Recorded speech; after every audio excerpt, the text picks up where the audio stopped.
Hello everybody and welcome back to my channel. My name is Tereza and the topic of today's video will be my desk setup, aka where do I spend all my money? I have seen a lot of other creators make the desk setup video and for some reason I just find them so interesting and visually pleasing, and I feel like it's kind of like an intimate take on the person's personality, because obviously desk setup or desk is something where we spend a lot of our time, and I feel like in a way it says a lot about us. Without further ado, let's have a look at my desk setup that I use as a 20-something university student and a YouTuber. By the way, all of the things I mentioned will be linked down below in the description box. Alright, since this is a desk setup video after all, let's start with the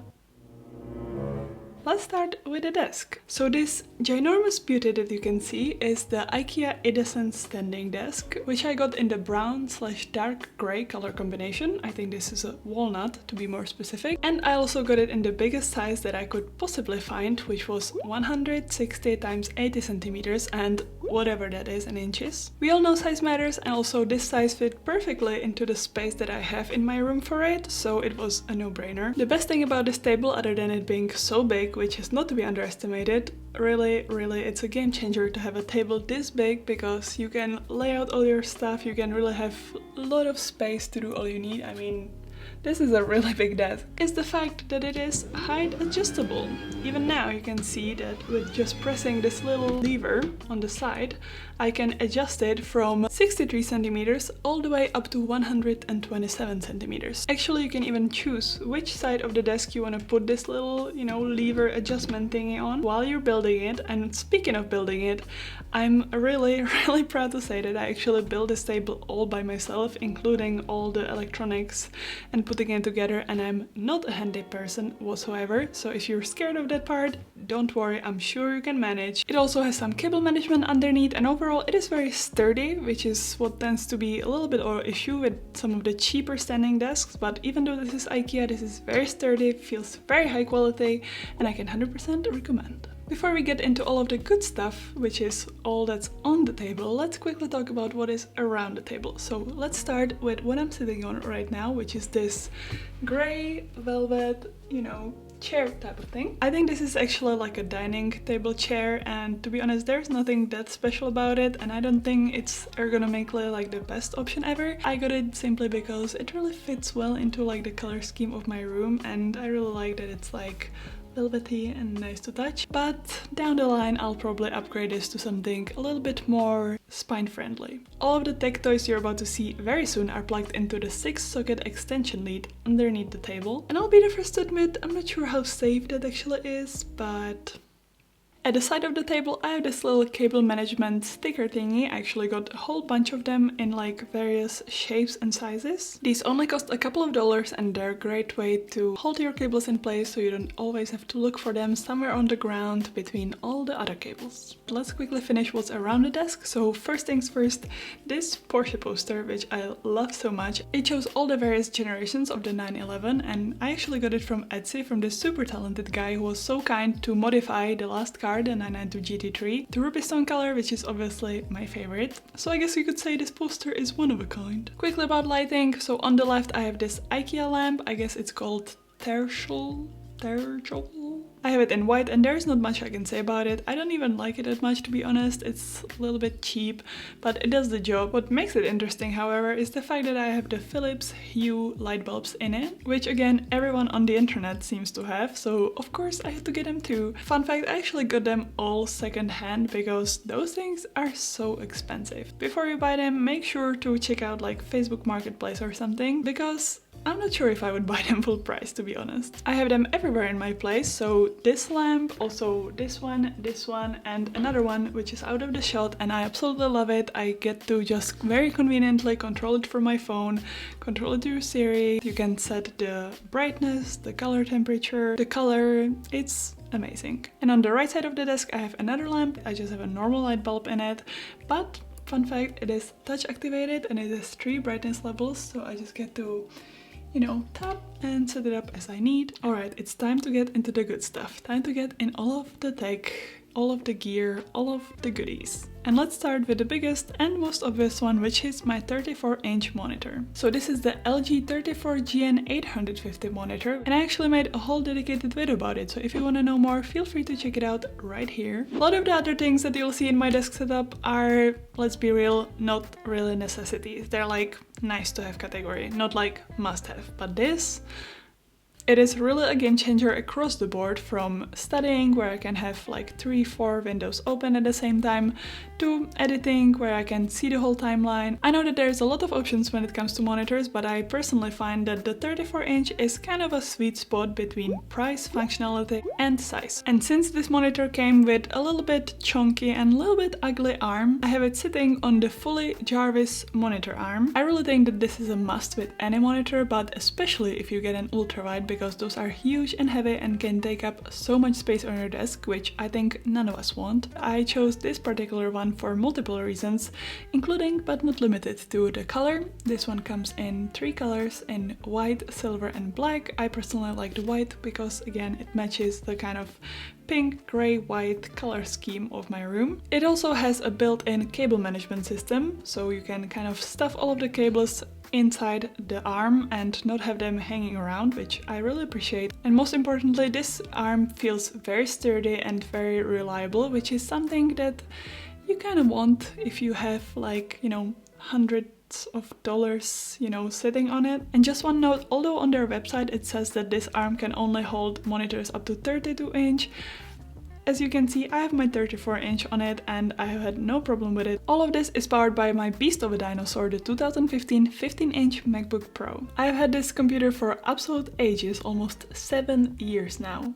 You heard that right, 7 years. And since this MacBook is from the times when MacBooks actually used to have some useful ports, I have it connected through HDMI straight to the monitor, so it's through HDMI to HDMI cable. The MacBook is sitting in this wooden laptop stand, which again is in the same walnut color. As you can tell, there's a theme going on here. I really like this one because other than the color, it is very nice and heavy, and it has got non-slip material on the bottom, so it won't slide around on your desk. And it is also size adjustable, so if you get a new laptop or if you use several different ones, you can just adjust this with like a little adjustment thingy, whatever. I also usually have an extra hard drive connected to my MacBook. This specific one is 1 terabyte, which gives me all the space I may need for all my chunky video files. In between my MacBook and the monitor arm, I have this wireless charging station, which can simultaneously charge my AirPods, Apple Watch and iPhone, although I do find that once I put my iPhone in, it doesn't really charge that fast or at all for that matter,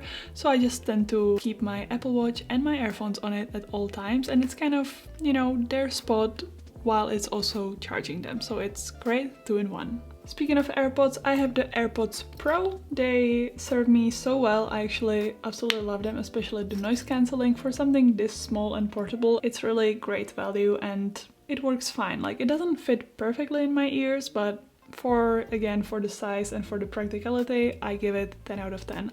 Although I have kind of been playing with the idea of getting like proper overhead headphones, so if anyone has any recommendation, please put them down below in the comment section. Since I mentioned audio, one thing you can kind of notice about my desk, which is a little bit embarrassing to be honest, is that I have no speakers.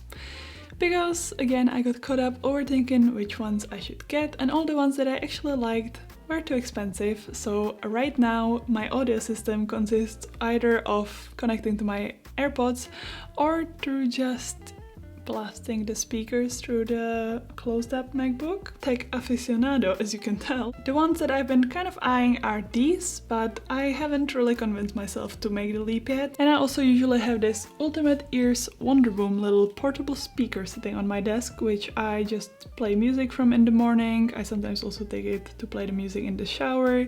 I've had this for about like probably 4 years now. The connectivity is not always amazing, but when it does connect, for the size of it, the sound is great, and it plays 360 degrees. The peripherals I use are the Apple Magic Keyboard 2, just the regular one. I really like it, it's sleek, it's thin, And I also have the Apple Magic Trackpad 2nd generation in the matching white color. So I really like this. I think it's a very visually pleasing setup, and it's also very practical because, as you probably know, a lot of things on Apple happen through gestures, and this trackpad just makes it super seamless to navigate around, and I really love it. I guess I shouldn't be saying I love it about everything, because obviously that's why I have it, because I love it, so I'll try not to say it anymore. But other than just the trackpad, I also have the legendary Logitech MX Master 3 mouse. I have the version for Mac. Personally, I'm a big fan of using them both simultaneously, the mouse and the trackpad, but in case you are deciding which one to get, I made a whole dedicated video of comparing them and all their pros and cons. And well, from the meat and potatoes of my desk setup, I think I mentioned pretty much everything by now, but there's still a lot of accessories left. Some of them are functional, most of them are just purely aesthetic, so let's have a quick look. Okay, I guess I'll just take it kind of from left to right. So first off, I have this fake rose flowers here in this vase, which is like holding hand, you know, so this case it's like hand, holding a vase. You know, nice little low maintenance decoration.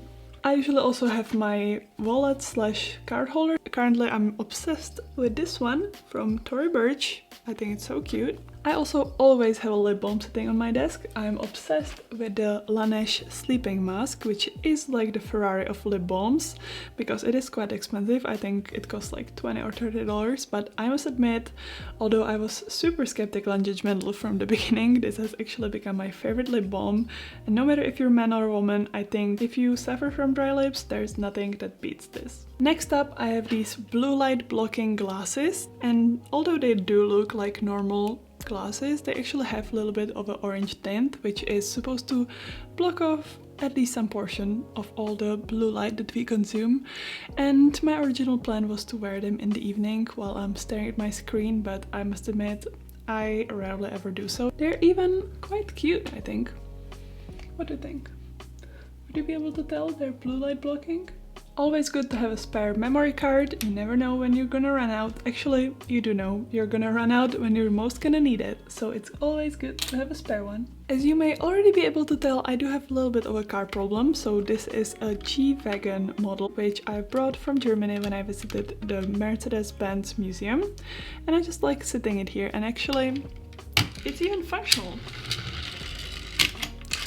Very functional. Next up is this cute little box where I have some empty notes and some, you know, erasers, a tape, and a bunch of other things that may come in handy. Basic IKEA pen holder full of stuff. And speaking of IKEA, of course, I have the famous fake IKEA plant, which has become a meme almost. Next to it is the real plant, which is kind of on the verge of dying. And this is all surrounded with a bunch of cute little things. They all have like a significance to me. So we have this little pink tiny little chair, which I brought from Japan, with a handmade little croissant stuffy sitting on it.